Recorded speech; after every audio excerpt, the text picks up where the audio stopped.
Today's students are the leaders of tomorrow, the future mothers and fathers, businessmen, members of the clergy, artists, singers, dancers, and actors, the future educators, doctors, lawyers, voters, congressmen, and presidents. They are the future custodians of the Constitution. So, why are public schools preparing their student bodies for these important roles by stripping them of their individuality, censoring them, and silencing their voices, the voices of the future?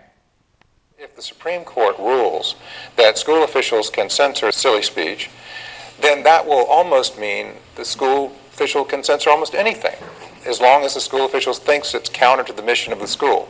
That could mean religious expression. That could mean strong viewpoints about abortion or homosexuality or other issues that are important to a lot of students in public schools. Mandatory school uniforms are the latest trend in the nation's public school systems, born from the 1996 State of the Union address made by then-President Bill Clinton, in which he said, quote, "I challenge all our schools to teach character education, to teach good values and citizenship. And if it means that teenagers will stop killing each other over designer jackets, then our public schools should be able to require their students to wear school uniforms." End quote. School administrators throughout the country accepted Clinton's challenge and promptly began implementing mandatory uniforms in public schools. Susan Sassy, principal of the only public elementary school in Weston, Florida without a school uniform. Society and our culture nowadays has some figures out there that display clothing that's can be questionable, and sometimes it filters down through the younger children, and a lot of our parents may not be home in the morning when their children get dressed, or may feel if it's accepted in society it's not so bad to have younger children dressing like that.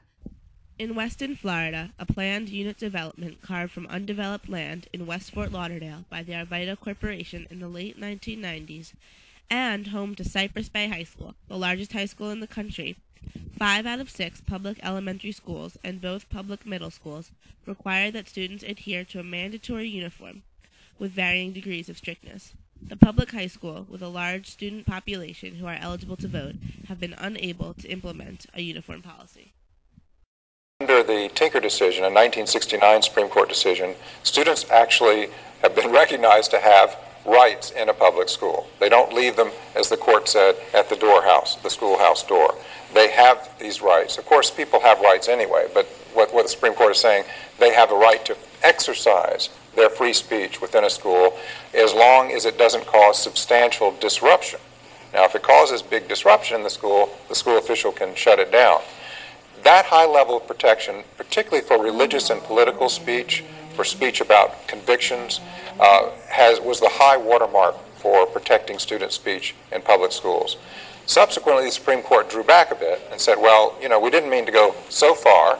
And in the Frazier decision and the Hazelwood decision, the Supreme Court said, well, if the speech is vulgar, offensive, highly offensive, then it can be censored. So that began to draw back the Tinker protection a little bit. Under Hazelwood, the court made it clear that in school-sponsored publications, for example, school newspaper, the school has the right to censor it because it is school-sponsored speech. That drew the lines even a little more narrowly. So over the years, since 1969, in other words, the Supreme Court has drawn more and more lines around student speech, although Tinker still lives, and students still have the right to express themselves, particularly their religious and political convictions. Many of the reasons cited by school administrators and parents in favor of the uniform policy are arguable. Most importantly, this is a constitutional issue. The United States Constitution Bill of Rights grants every citizen the First Amendment right to both freedom of expression and freedom of speech. According to firstamendmentcenter.org, quote, "Public school students possess a range of free expression rights under the First Amendment," end quote. They go on to say, quote, "There is a fundamental distinction between public and private school students under the First Amendment. The First Amendment and other provisions of the Bill of Rights limit the government from infringing on an individual's rights. Public school officials act as part of the government. As such, they must act according to the principles of the Bill of Rights," end quote. A mandatory uniform is in clear violation of this basic right. In 1969, in a decision in Tinker v. Des Moines Independent Community School District, in which the Supreme Court ruled 7-2 in favor of free expression for students, Justice Abe Fortas, in delivering the opinion for the court, wrote, quote, "It can hardly be argued that either students or teachers shed their constitutional rights to free speech or expression at the schoolhouse gate," end quote.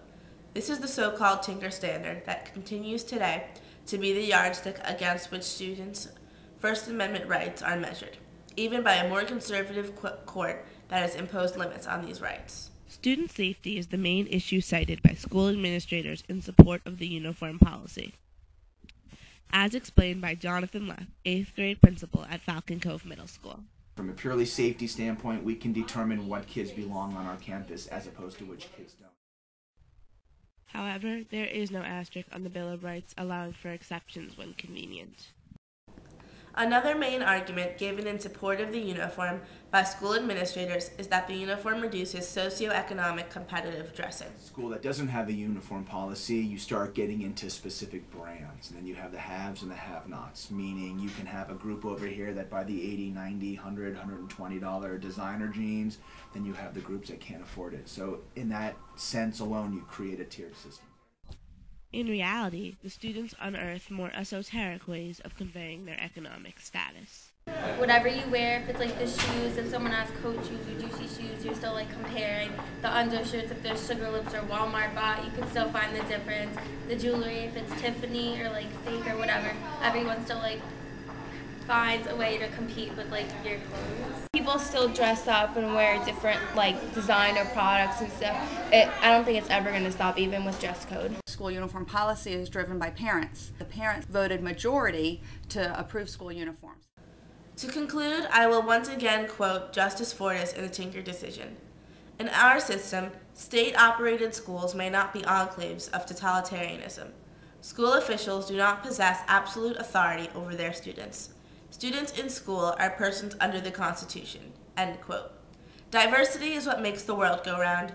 Students should be taught to embrace that which makes them unique in themselves and in their future colleagues. The mandatory uniform put in place to make the adults' lives easier strips the students of their budding identities. The future of tomorrow must be preserved today. The first few years it was Broward County dress code, so it really made our jobs tenfold more difficult.